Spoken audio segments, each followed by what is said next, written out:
Danny Ventura here with Norm Walsh, the head baseball coach at BC High. It's not every day you get a picture of the talent of a Mike Vasil. When you realize that this is not your normal high school pitcher? I mean, it was close freshman year that he was going to be special. But I think what's been great from my perspective to see is every single year he's just elevated his game. Part of it was physical transition. You can just, if you go back and look at his pictures when he was a freshman, he's not anywhere near the kind of physical condition or the shape he's in now. But because Mike was such a big kid to begin with, it wasn't as obvious, but you can tell if you follow him just physically how he's changed. As I said, every single year, too, he's elevated his game. If you trace his velocity, it's just gone up. I mean, he was probably mid-80s as a freshman, and then he was high 80s, and then he was 90 towards the end of last year, mid-90, and then last summer he just, took off. He's gotten a lot of publicity, locally and nationally. He's still out there. He seems like one of the kids. Talk about his maturity level. I mean, he's a great leader. He has a phenomenal athletic IQ. He's a good student, but athletically he's off the charts. I mean, just even as a freshman, I mean, he was picking my brain, and he does it all the time. I mean, one of the anecdotes he told me from Team USA last year is he spent time with the hitting coach, Todd Helton. He's the guy's out there for pitching, but he's picking the hitting coach's brain. Who's this guy's a proven major league all-star because he wants to learn how to attack hitters. I mean that's where Mike's at. Dan Ventura here with Mike Vasil, the star pitcher at BC High. It's certainly been an eventful last 24 hours for you. You've decided that you took your name out of the MLB draft. Why?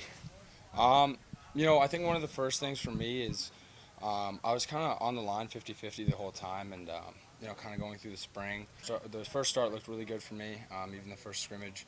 And then, going through the year, after I, had my little episode with my arm there, that was definitely something I had a long time to just think about, if this happens years down the road, knock on wood that it doesn't, but where do I want to be rehabbing, something like that? Who are the people I want to be with? What's my support system? And, the Virginia coaches were there for me all the time, 24/7, and the more I looked at my options and what I was weighing out, that in the end, college would be the best thing for me and my family. So, is it almost a relief now that you've made this decision? Hey, this is where I'm going to be. Yeah, I mean, I think it definitely takes a weight off my shoulders. It's kind of like finalized my decision, and I made a commitment when I was a sophomore, and up until this point I was known as the UVA kid, and then going into this year with all the scouts coming, MLB draft stuff, but it really makes me feel good that I can still be known as a good pitcher from Massachusetts going down to Virginia, because not many guys have that opportunity. So second start, you come off with an arm. Was there ever any concern, when a pitcher gets hurt, the first thing you always hear is Tommy John? Were you concerned that you may have been one of those pitchers? I was not, because I know with Tommy John's the inside of the elbow, and it was not my elbow at all. It was the outer half of my arm right here, and I knew I didn't know what it was because I'd never felt anything during any of my starts, so I was really kind of cautious and nervous, and the trainers came over, and I was feeling things I typically hadn't, or maybe like in the seventh inning of start with fatigue and your arm being tired, and that's what it turned out to be. But it was one of those things where I had to shut down for a certain period of time, and then you have to build back up, and then we went and did our PT exercise to make sure everything was strong again before I got it back out there, because I'm not just playing just for this year. I want to keep playing for a career, so we just want to make sure that everything was all right before I got back out there. Now, when you go back out there, are you nervous the first couple of pitches? If I let go, am I going to be back where I was?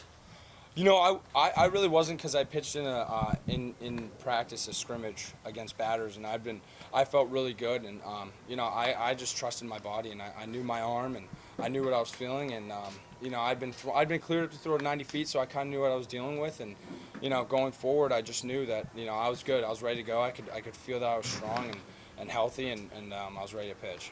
You've almost been like a rock star of sorts. Your first start, you got out to the bullpen, and there's all these radar guns aimed at you. When did you get to the point, because you've had this notoriety for a few years, when does it become like second nature when you get on there, it's just you and the catcher? I think probably this summer was the first time I'd really recognized how many scouts were in the scouting community. Personally, I didn't really know how many people would come out, so the tournaments I was going through, and then that kind of really helped me prep me for the spring.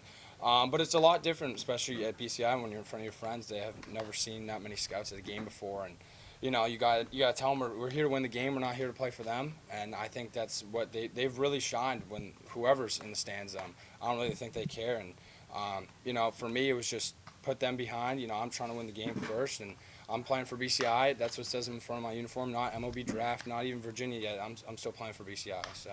For the last thing is you're looking at possibly turning maybe $3-4 million down to go to Virginia. So you obviously like Virginia. What was it about Virginia that appeals to you? It's the longest coaching staff that's been together in college baseball for a while. I mean, they've been together for about 14 years now. And, you know, that just solidifies how they're there to stay. They're there to win. They're there to develop players. You know, for me, at the end of the day, I knew it was the right thing. I knew between the ages of 18 and 21, there's development that goes on. Outside of baseball, you know, it's just becoming a person and learning how to do everyday things. And I think Virginia supplied me with the best opportunities to enhance those skills.